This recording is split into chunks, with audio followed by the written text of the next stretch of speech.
కొత్త రాజధాని ప్రకటనతో బెజవాడ పరిసరాల్లో భూముల రేట్లు ఆకాశాన్ని అంటాయి. గతంలో కంటే 10 రెట్లు ఎక్కువగా పెరిగితే ఇంకొన్ని చోట్ల మరింతగా పెరిగి చుక్కలను తాకుతున్నాయి. బెజవాడకు 50 కిలోమీటర్ల పరిధిలో రియల్ ఎస్టేట్ వ్యాపారం 3 పువ్వులు 6 కాయలుగా జోరందుకున్న ప్రభుత్వ ఖజానా మాత్రం నిండడం లేదు. విజయవాడ పరిసరాలు రైతులకు వ్యాపారులకు సిరులు కురిపిస్తున్నాయి. రియల్ భూమ్ అంచనాలకు అందకుండా రాకెట్ల దూసుకెళుతోంది. విజయవాడను ఆనుకుని ఉన్న ప్రాంతాల్లో ఊహించని స్థాయిలో భూముల రేట్లు పైపైకి పోతున్నాయి. ఏడాది కిందట 20 లక్షలు పలికిన ధర ఇప్పుడు 2 కోట్ల పైనే ఉంది.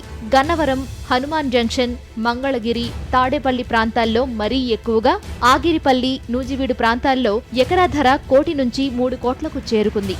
గన్నవరంలో ఎకరం పొలం ధర 10 నుంచి 12 కోట్ల రూపాయలకు పెరిగితే గుంటూరు జిల్లా తాడేపల్లి, కుంచెనపల్లి ప్రాంతాల్లో 25 కోట్ల రూపాయల ధర పలుకుతోంది.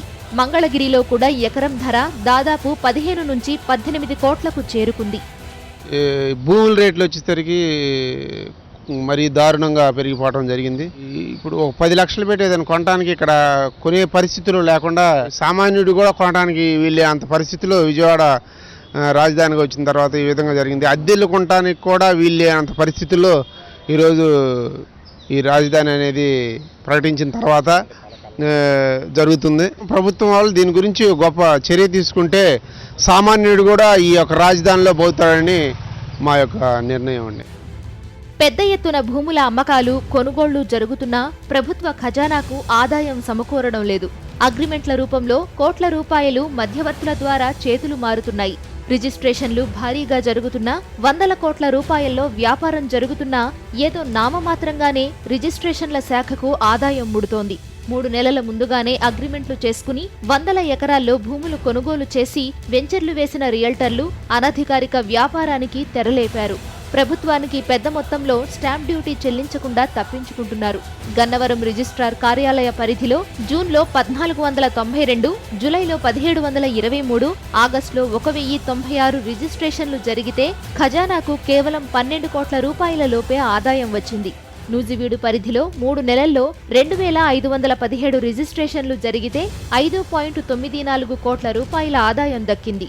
హనుమాన్ జంక్షన్ పరిధిలో 1010 రిజిస్ట్రేషన్లకు 2.92 కోట్ల ఆదాయం లభించింది. అయితే అనధికారికంగా ఇంతకు 3 రెట్లు ఎక్కువగా భూముల వ్యాపారం జరిగినట్టు సమాచారం. ఎంతవరకు ఇది సస్టైన్ అవుతుందా లేదా అనేది కూడా నమ్మకం అనేది లేకుండా పోయింది. చిన్న ఇన్వెస్టర్స్ ఎవరైతే అటు ఇటు పెట్టుకుని ఉన్నారో వాళ్ళు ఎటు కాని పొజిషన్లోకి అయిపోయారు.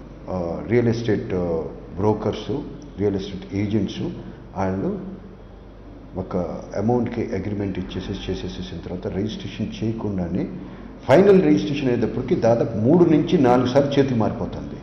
ప్రతిసారి చేయి మారిపోయినప్పుడు ఒక 15 to 20% హైక్ అవుతుంది. స్పష్టత లోపించిన రాజధాని ప్రకటనతో టీడీపీ పెద్దలు రియల్ ఎస్టేట్ వ్యాపారానికి తెరతీశారని పెద్ద ఎత్తున విమర్శలు వినిపిస్తున్నాయి. సామాన్యుల గుండెలదిరేలా చేస్తున్న భూముల రేట్లు భవిష్యత్తులో ఎటువంటి పరిణామాలకు దారితీస్తాయోనని ఆందోళనలు వ్యక్తమవుతున్నాయి. సాక్షి న్యూస్, విజయవాడ.